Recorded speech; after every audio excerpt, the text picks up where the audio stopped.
ଆଜ୍ଞା ହଁ, ସୁନିତା ଈଶ୍ୱର ବ୍ଲଗ୍ସ ଚ୍ୟାନେଲକୁ ଯଦି ସବସ୍କ୍ରାଇବ୍ କରିନାହାନ୍ତି ତେବେ ସବସ୍କ୍ରାଇବ୍ କରି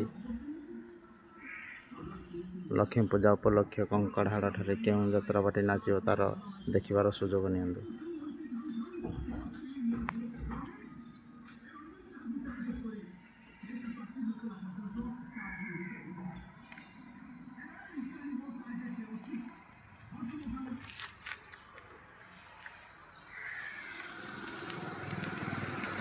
ଦେଖନ୍ତୁ ଯେ ଆଗାମୀ ଲକ୍ଷ୍ମୀ ପୂଜା ଉପଲକ୍ଷେ ଏକ ତାଜମହଲ ମଧ୍ୟ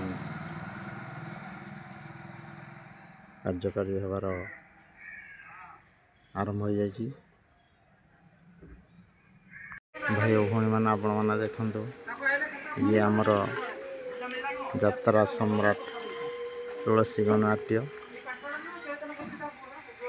ଲକ୍ଷ୍ମୀ ପୂଜା ଉପଲକ୍ଷେ କଙ୍କଡ଼ାହାଡ଼ ଠାରେ 11 ତାରିଖ ଠାରୁ ନାଚିବ। ଆପଣମାନେ ସମସ୍ତେ ଆସି ଖଣ୍ଡିଏ ଖଣ୍ଡିଏ ଟିକେଟ୍ ସଂଗ୍ରହ କରି ନାଟକ ଦେଖିବାର ସୁଯୋଗ ନେବେ। ଦେଖନ୍ତୁ ଏଇ ବ୍ୟାନରରେ ଆପଣମାନେ ଦେଖିପାରୁଥିବେ ବହୁତ ଭଲ ଭଲ କଳାକାର ମଧ୍ୟ ଅଛନ୍ତି ଏବଂ ତାର ବିଷୟବସ୍ତୁ ମଧ୍ୟ ଅତି ସୁନ୍ଦର। ଆପଣମାନେ ଦେଖନ୍ତୁ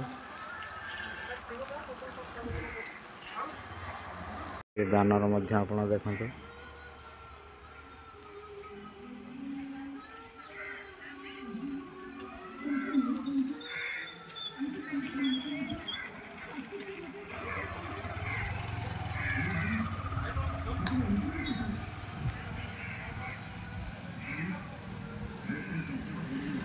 ପରିବାର ବର୍ଗ ନାଟକ ଦେଖିବା ଭଳି ନାଟକ ଅତି ସୁନ୍ଦର।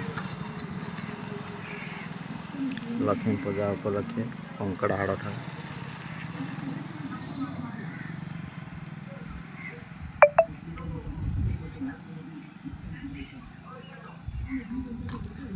ବ୍ୟାନରଟାକୁ ପୁନର୍ବାର ଦେଖନ୍ତୁ, କେଉଁ କେଉଁ କଳାକାର ମାନେ ଅଛନ୍ତି ଦେଖନ୍ତୁ। ଏବେ ବହୁତ ଭଲ ଭଲ କଳାକାର ଅଛନ୍ତି।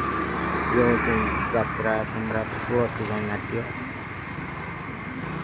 ସମ୍ରାଟ, ଯିଏକି ଅନେକ ରାଜାଙ୍କ ମଧ୍ୟରେ ରାଜା ହୋଇଥାଏ, ସେ ହେଲେ ସମ୍ରାଟ।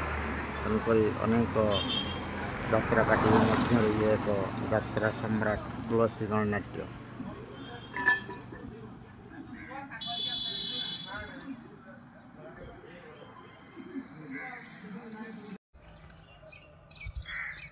ଦେଖନ୍ତୁ ଲକ୍ଷ୍ମୀ ପୂଜା ଉପଲକ୍ଷେ ତାଜମହଲ ତିଆରି କରିବା କାର୍ଯ୍ୟ ମଧ୍ୟ ଆରମ୍ଭ ହୋଇଯାଇଛି।